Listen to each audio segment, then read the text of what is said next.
Namaste students, I am JVN Dr. Aziz Mohammad Khan from Department of Food and Biotechnology, Faculty of Agriculture and Veterinary Science, Jyoti Vidyapith Women's University, Jaipur. Today I am going to discuss about the topic mechanical cell disruption. The subject name is downstream processing. The topic is related to BSc BT 9 trimester. So in the previous video, we discussed about the cell disruption method in which mechanical method disruption is also a method. So in this video tutorial, I'm going to tell you about the mechanical cell disruption method. So come to the topic mechanical method of cell disruption. So what is the principle of this? Uh, in mechanical cell disruption, cells are subjected to high stress conditions such as pressure, abrasion, and rapid agitation, or may be subjected to ultrasound. Okay, due to these conditions, cell cannot survive these conditions and can be disrupted. Okay, method of disruptions include cavitation, shearing, impingement, and combination of these methods. Okay. Intensive cooling of the suspense after treatment is required to remove the heat generated by the disruption of the mechanical energy. Some high pressure method can also be used apply laboratory scale such as French method and through press method. So we are going to discuss the first method, that is the bead mill method. In the bead mill method, we apply the beads. Okay, we transfer the cells into beads and agitate the beads, and due to this agitation the cells can be disrupted. In the instrument, the instrument contains the jacketed grinding chamber with a rotating shaft in which we can place the beads and our cells. Okay, if the agitator moves, the beads will also move along with that. Agitators are fitted with a shaft and provide kinetic energy to the small beads and that are present in the chamber, which make the beads collide with each other. So when the agitator round is rolled, uh, then the beads will get activated and they will collide with each other. They will come in contact with each other.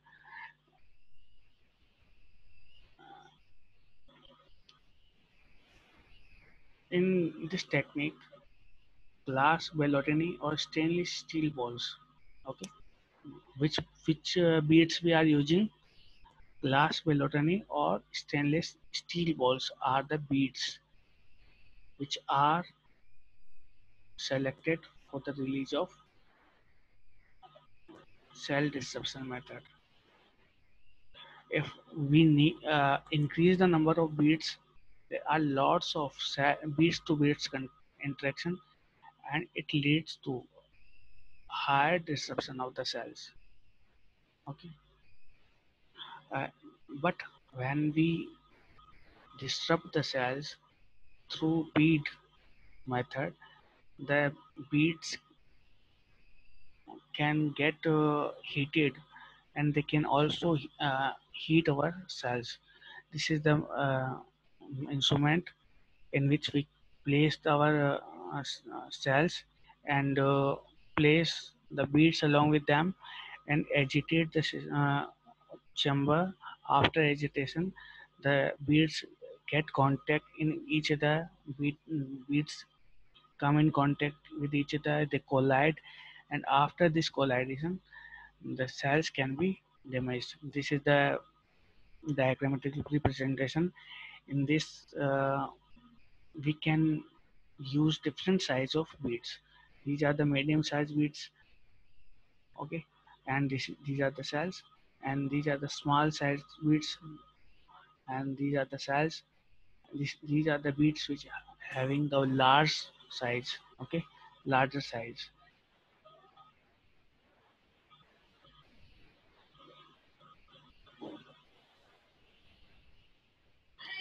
So there are variable factors which affect the cell disruption method. The first is speed of the agitator. The second is the proportion of the beats, how many beats are there. If more and more beats are there, more and more interaction between the beats and more damage to the cell. Okay. Next is the size of the beats, cell suspension concentration. If the suspension concentration are higher, okay, more cells will be disrupted. If less concentration is there, the disruption rate may be less. And the disk design is also have important role in the disruption of the cell. And the drawback of this method is that the higher temperature rises the increase of the bead volume, and so additional cooling system required. Because if we do not provide any cooling system, the intracellular products which we want can be destroyed, can be finished, and the scale up is very low, and the high chance of contamination is there because beads can be contaminated. These are the drawback of this method. The next method is ultrasound. We know what is the ultrasound method. Ultrasound disruption is caused by providing high ultrasonic vibrators. Okay, we provide high ultrasonic vibration that produce a high frequency sound. Okay, due to these sounds, the cells can be lysed. Okay, cell cannot tolerate the high sonication. The transducer that convert the waves into mechanical oscillation through a titanium probe, which is immersed into a cell suspension. And this method is very effective in small scale work. This is the mechanism of cell disruption method. First, we provide the sonication. Okay, the cells, the sonication adhere at the surface of the cell, and they start disrupting. Okay, this is start disrupting. The cell get collapsed. The cell start collapsing, and when the uh, sound gets increased, the cells can be damaged. Whole can be completely damaged. This is the completely jetting of the cell damage process, in which the cell is divided from between and it is disrupted cell. The drawback of this method is that the upscaling of this method is very poor, and this method require high energy conditions.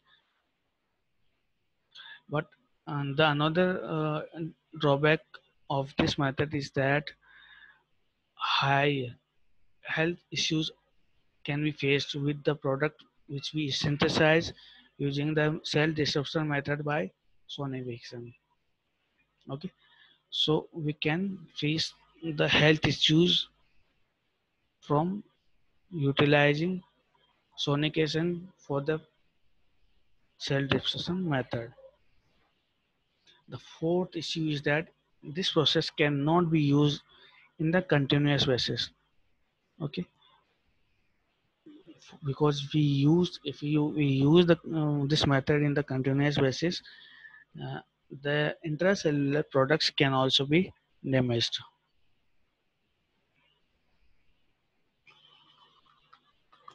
In the sonication method, there are two types of pressure may be generated. Okay, now we discuss about the homogenizer method. What is the homogenizer? Homogenizer method which is used for the force, which is used for the cell deposition under high pressure conditions. Okay, in the homogenizer method, there are two pressure can be applied.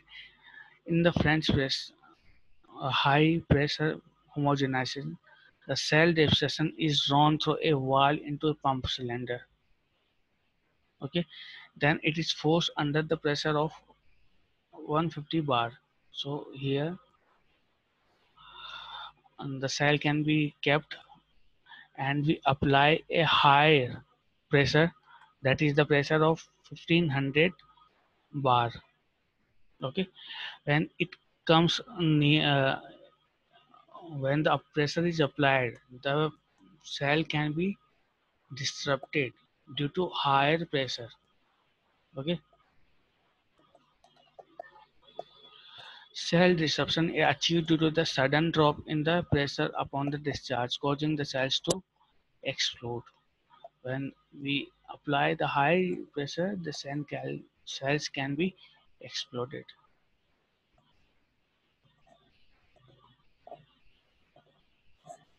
Operating the press at higher pressure, the number of passes of the slurry so it can be decreased in order to obtain the desired degree of disruption.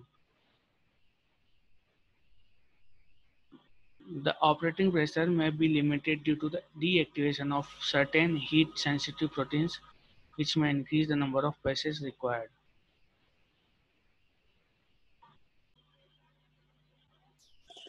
Which factors can influence the release of the intracellular products using applying homogenizer method? That is the low homogenizer method. That in, the factors include temperature, and the second factor is intracellular location of enzyme, the number of passes means how many times we are giving the pressure, the operating pressure, how much pressure we are applying, and the concentration of the cells, which also have important role in the release of the intracellular products. If there are lots of product cells will be there, more products will be recovered. If there are less cell available, less products will be available due to homogenization process.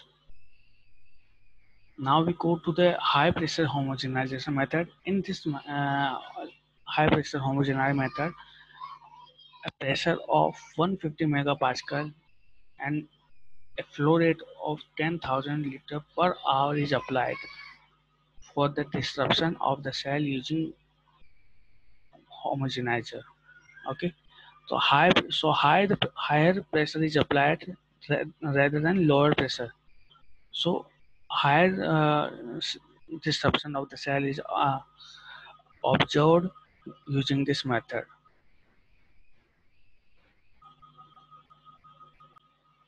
The next method is, that is the simple method.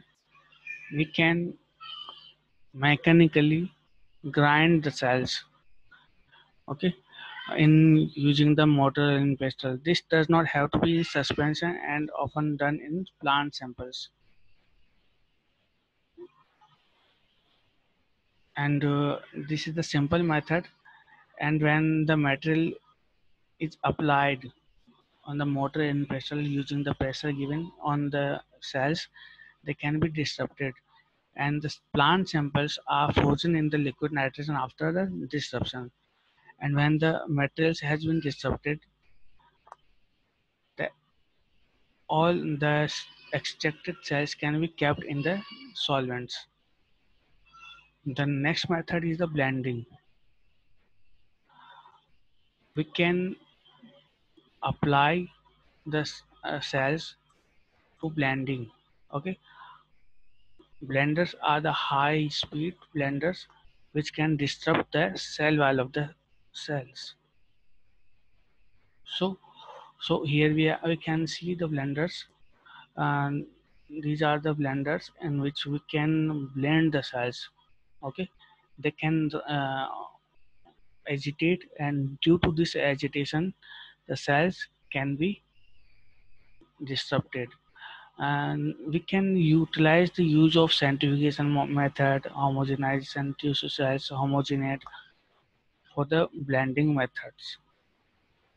So with use of this method we can